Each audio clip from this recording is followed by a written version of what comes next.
Well, we finally got some news from the Eastern Front that's been relatively quiet, and it looks like Lee's on the move, perhaps to the north?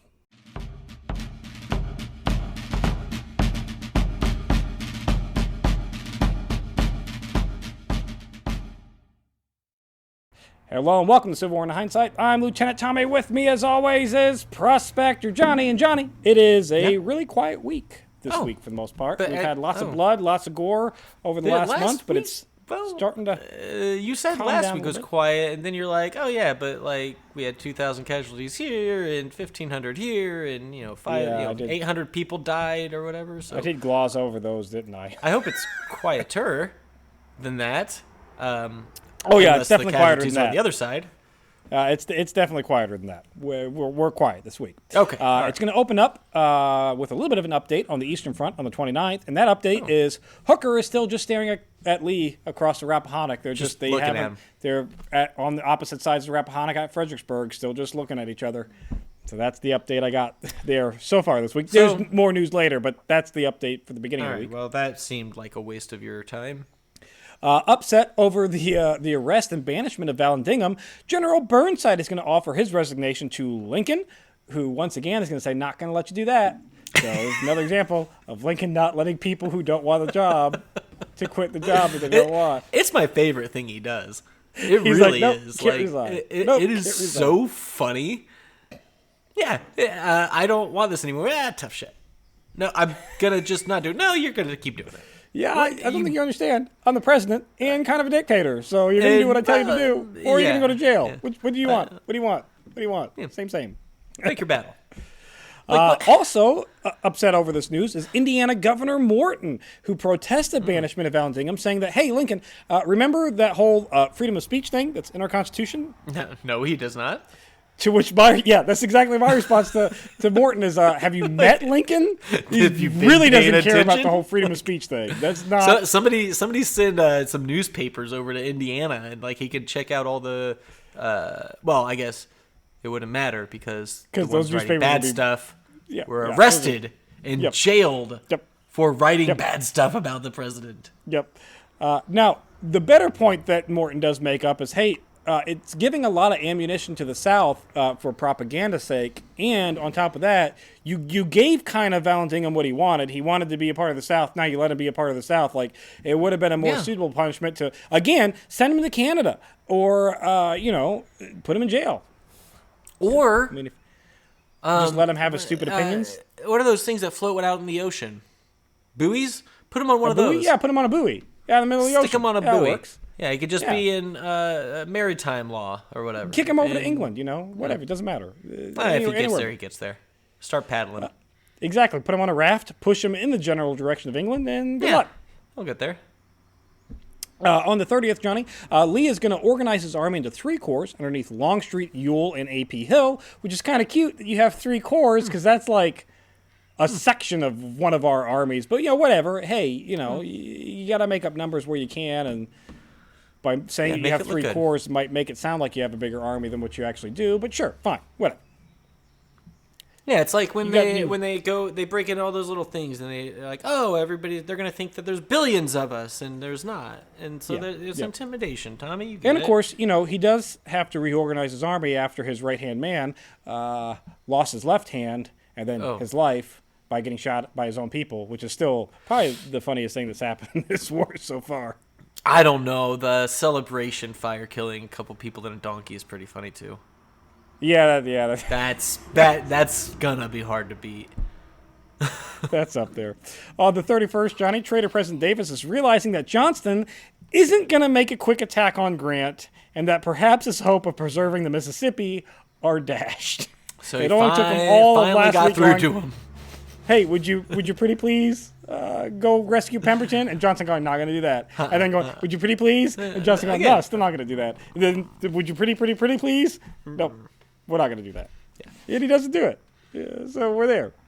I mean, so he's a man of his word. If nothing else, you can trust him. June is going to open up with a disgruntled Burnside being upset that he wasn't able to resign, I guess, and then decides that he's going to be a dictator too and banish the Chicago Times because he deemed them to be Southern propaganda. fucking know. How do you go about like defending Vallandigham? Even though he was a Southern sympathizer, his argument was making free Southern speech, comments, though, right? and then I'm going to ban this newspaper because they did the same thing that Vallandigham did. It makes no fucking sense. Maybe he's just protecting them. He had friends, and he's like, you know what, guys, I'm going to make it so you don't get banished or arrested, and I'm going to take away your free speech. It's for your own good. Nothing to see here. Move along, citizen. That could be it. Chicago mayor is going to respond by requesting that Lincoln rescind that order, and Lincoln's like, have you not met me? This is totally something I would have done. I fully support this right now. Why wouldn't I support this? He's like, I actually just had Grant do it for me because I was busy banishing other newspapers elsewhere. I couldn't get to that one, so he was just doing my bidding. This will not be rescinded. On the 2nd, Union forces are going to heavily bombard both Vicksburg and Port Hudson. They are just trying to bash them into submission by every day and every night, just shelling and hoping for the best. I mean, better than sending folks, I guess. Yeah, and at some point, they're going to, the Confederates are going to starve. I mean, they're not getting any supplies in. So they're going to get sick of getting shot at and not having food at some point. Like next week, probably, unless they start Hopefully. Eating each other. Hopefully. We'll see. Also, on the 2nd, Lincoln is going to meet with General John Reynolds, and he's going to ask him what he thinks of Hooker, and possibly even offer him Hooker's position if Hooker somehow gets fired. So we'll see. Maybe we get General. I mean, it can't be worse than Hooker at this point. Like we thought it couldn't get worse. We thought it couldn't get worse than whatever the guy is named, McClellan. I forgot his name, McClellan. And then we got Burnside, that was not an upgrade. And then we got Hooker, which was even worse. Yeah. So at this point, Reynolds had success. Reynolds had a lot of success out in West Virginia. So hopefully, he's our. You know what? I say they shake it up and they give it to whoever the most recent person to volunteer was. I don't think anybody's volunteering. Give it a go. Johnny. I don't know. Give it a but maybe that'll get volunteers. You're like, tell you what, everybody who volunteers, your name goes into a hat, and you might get to be general. Because you might get to be general. Why guys ain't doing shit. Also on the 2nd, Lincoln is going to write Grant asking if Banks is going to plan on joining him, and they're going to join forces to take on Vicksburg. And Grant goes, no, why would it? We've got 2 cities surrounded. What? Yeah. No, we're going to sit here and we're going to wait till they surrender, and then we get both cities taken out at once. Whole Mississippi, guys. Whole Mississippi. That's I don't know, for our viewers who might not know, the Mississippi is kind of an important river in the United States. It is our central trade. There is a good amount of trade that goes up and down, I think. Yeah. Lots of rivers go into it too, and then very much it's our central trading hub. Yeah, it's a central trading hub. Yeah, it's very important. Very important. Maybe stay there and get it, Grant. Johnny, we have movement out in Virginia on the 3rd as Lee starts to move his nearly 75,000 men. It appears he's attempting to invade the North for a second time, and let's hope it goes about as well as it did the first time, because go ahead and come on up here, North. I mean, first of all, yes. Also, this war of Southern aggression is really, really rough. They need to chill out. They're invading the North. It seems pretty aggressive to me. Out in Kentucky, Johnny, the 9th Army Corps is on the move to reinforce Grant at Vicksburg, hopefully ending that siege a little bit faster with the extra men. And the 54th Massachusetts, underneath Colonel Shaw, they're going to arrive at Port Royal, South Carolina. We now have free men of color in uniform, ready to fight. Hopefully they get put to use and not just slaughtered somewhere. But here's wishing for the best. I mean, it's a mixed bag right now, depending on what unit you're in. And what front you're in. Yeah, lots of units are just getting going to slaughter. It's just, hey, run into those bullets, if you will. We have some ships that we'll bring in later. Fort up that massive hill, go take it. Oh, that didn't work out well. We lost half of you. Yeah, oh well. I mean, right now the Iron Brigade, they're one of the heaviest casualty ridden guys right now so far. So. At least you're not a part of the Iron Brigade, So that's at least going for their favor. And Johnny, the week is going to end on the 4th with Hooker being confused as to why Lee is moving his troops. And he thinks it's just because Lee is moving I thought we had an agreement. I thought we were just going to do this for the rest of the war.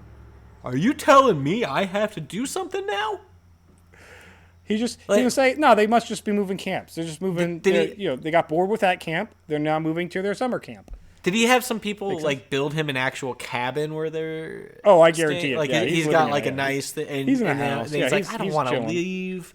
He's good. This is nice. Yeah. He's getting lemonade. All right, so Lee's going to come brought up to him every night. Yeah, he's good. He's going to come up and stick his hand in the bee's nest and see what happens. I guess that's what his plan is. And the final note I got for this week, Johnny, is the most surprising note up to this point in the entire war. Under the advice of Secretary of War Stanton, Lincoln is going to rescind Burnside's orders to banish the Chicago Tribune or Times. So Chicago Times is reinstated. It's the paper that is Southern propaganda. It's propaganda, according to Grant and his. He's now Burnside. Burnside. Excuse me. Lincoln made it like I said, it's okay to have it. Basically, Secretary of War Stanton says we can't really go around banishing every newspaper. The Chicago Times is a fairly large newspaper that has a lot of money behind it, and that money might and Lincoln's like, I know, that's the point. Party, so we don't have to do all of them, just the big ones. Like what? New York Times, Chicago Tribune. What else could there possibly be? So that's the Chicago Times is allowed to be a newspaper still, so we'll see what they publish next week. I guess that's good. Yeah, I'll bet it's pro Lincoln. I bet it probably is pro Lincoln next week. That's it for this week in Civil War in Hindsight. If you enjoy Civil War in Hindsight, check out Historic Hindsight. We talk about all kinds of fun things, like that time that a bunch of U.S. GIs that returned home from war didn't like the election results and took over the city-county building by force. And when I say by force, I mean with dynamite and machine guns.